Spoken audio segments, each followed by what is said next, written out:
So this will be the video for a drop shoulder.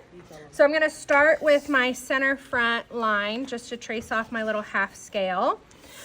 This is traditionally done with an already oversized torso, but I don't have an oversized sleeve, so we're just gonna keep it normal sized, okay? And so we're gonna trace her off, and I'm just gonna do the front. In the book, they trace both off, front and back, do the whole process, but then you have to separate them afterwards. So if you prefer doing it that way, you can, or you can do this process individually for front and back, whichever you find easier. So I'm gonna go ahead and trace off my front. I'm gonna do this individually just so it's a little less confusing with all the lines everywhere.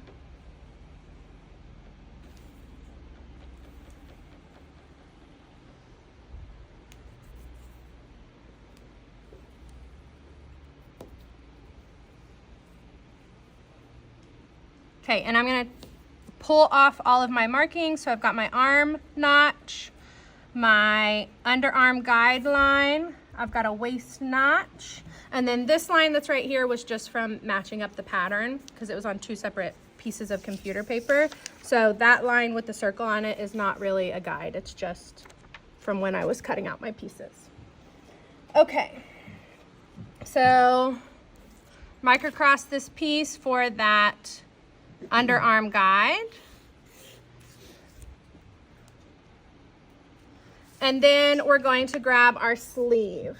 And for this sleeve, we only need half of the sleeve, so I'm gonna go ahead and like fold it in half, right down that center line.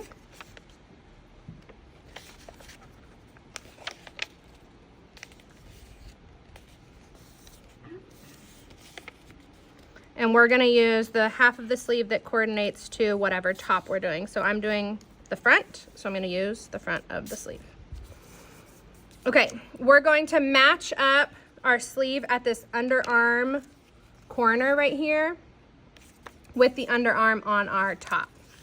So match that up, and then you're gonna pivot it to where it touches your top shoulder arm's eye corner.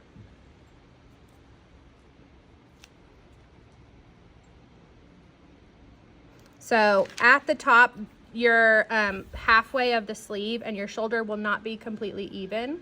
They won't match up perfectly. So you're just gonna rotate it over until the sleeve touches that corner. The underarm and where? So we're matching them up at the underarm corners, and then we're pivoting it over to where the top of the sleeve matches that corner of our arm's eye shoulder. Okay, and then we're gonna trace off that sleeve.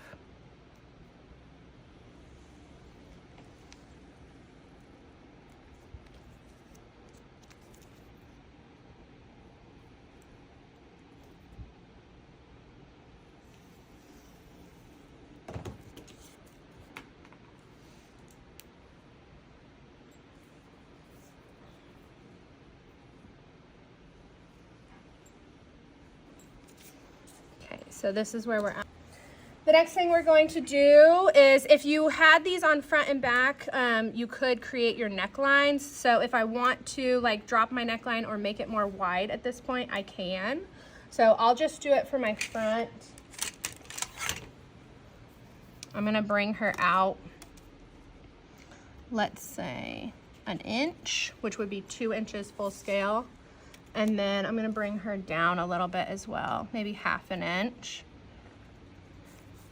to make that a little bit wider, looser fit neckline.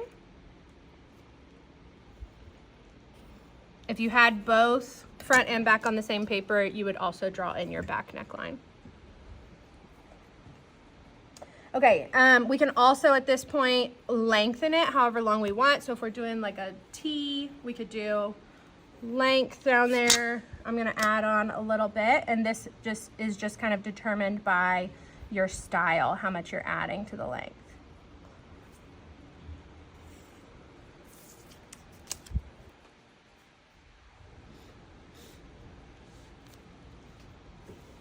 Okay. Okay, now right at this corner where your shoulder is meeting that sleeve cap, we're gonna bring it up a 1/4 inch.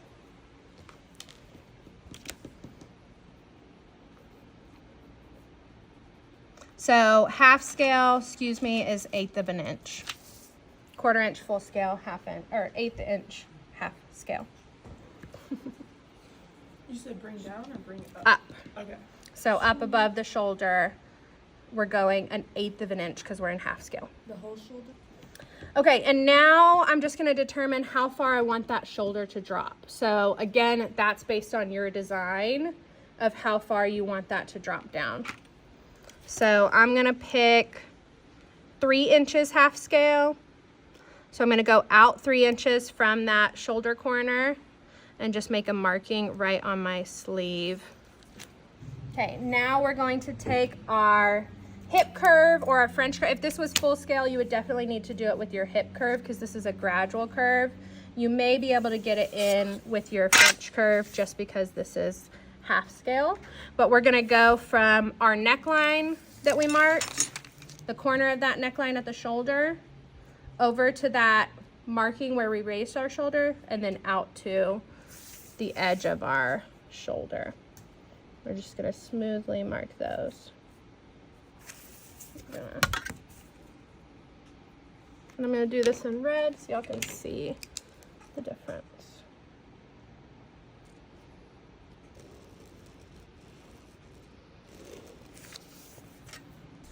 Okay, from that drop shoulder end marking that we put, we're gonna square down 1/2 inch just so we can get a really nice 90-degree angle right at that point.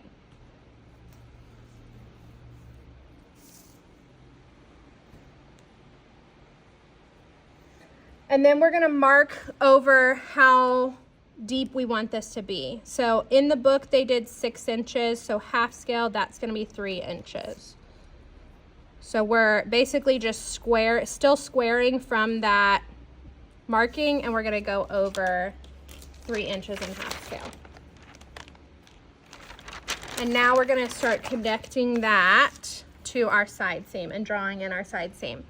And at this point, your side seam, you're gonna have some options on how you want that to look. It can be pretty straight.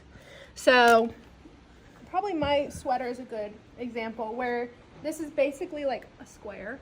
It's pretty straight going down here. And the bottom of your arm's eye comes to this V. It's not like a curved arm's eye. So in this is one of the few cases where you don't have to have a right angle right there at the bottom of your arm's eye. Okay, so you could go straight down to the hem and just make a completely straight side seam. But if you wanted a little bit of extra fit, you could start to curve it in. So I'm gonna curve it in slightly. I'm gonna keep a 90-degree angle. I do need a 90-degree angle at my hem. So I don't necessarily need it at my underarm, but I do need it at my hem. And then I'm gonna use my French curve to kind of connect those two.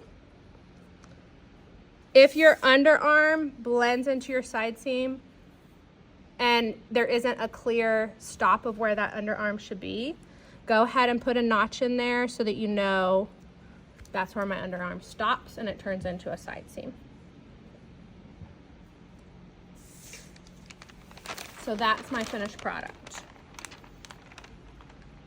So on the garment, this would not get sewn together. You would have a hole there where your arm comes through, and then your side seam would have seam allowance and you would have that sewn together. Your arm may get finished by a band, or in knits you can have raw edges because they don't fray. So you could just have, like if it was sweatshirt fleece or something like that, you could just have a cut edge there. And then you would add your seam allowance just to that side seam area so that you could stitch your side seam together. Okay. So you would do this same process for the back, or if you were doing them both on the same paper, you would then just trace them off separately. Any questions about this?